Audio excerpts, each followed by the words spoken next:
HTC didn't have any new VR headsets to show off at CES this year, but there was still some new hardware.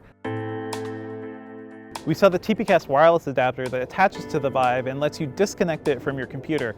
There's still a cable attached to a battery pack that has to sit in your back pocket, but it's still nice to not be tied to a computer when you're dealing with VR. It makes everything just a lot more immersive. We tested out that wireless hardware in a shooter demo where the gun was also using the Vive tracker. That's a new device that'll let you basically turn any real-world object into something that can be tracked in VR. The gun was pretty much able to be mapped pretty well, depending on how I was holding it, but what was really impressive was the wireless tracking.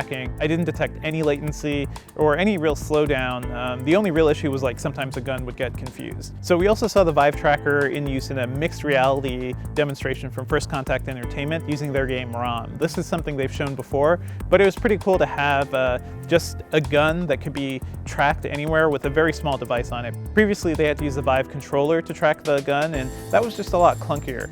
From my perspective, the gun tracked pretty well depending on how I was shooting and hiding under cover, but this mixed reality demo is mainly something for other people to see, so to onlookers it looked like I was actually playing inside of this game, and that was pretty cool as well.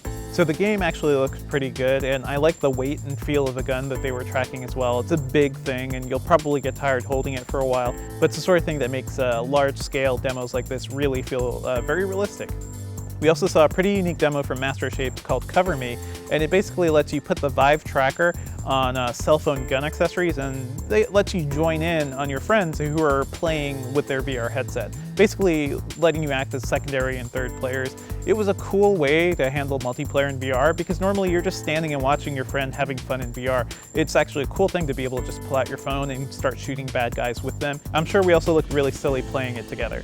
But this is the sort of innovative things you can do with the Vive tracker that could really make virtual reality experiences much more interesting and much more open to other people, especially if you're not wearing a headset. But not all the demos we saw were about guns. We also saw a glove tracking demo from Manus that did a really good job of detecting how my fingers were moving and all the little articulations of it, and it uses the Vive tracker on your wrist to detect how your elbows are moving too. That's something I haven't really seen before in VR, and it could provide a lot of useful data to medical companies and sports companies and things like that. So basically the Vive tracker shows that pretty much anything can go into VR. It basically shows that we don't always need VR headset upgrades. What we need to do is make more accessories, get more objects into VR, and overall build the ecosystem. While wireless VR tracking still seems pretty far off, it's coming into view and it's working pretty well right now. HTC also announced that it's partnering with Intel for another wireless VR solution. We haven't seen anything with that yet, but it'll be really interesting to see how well that works.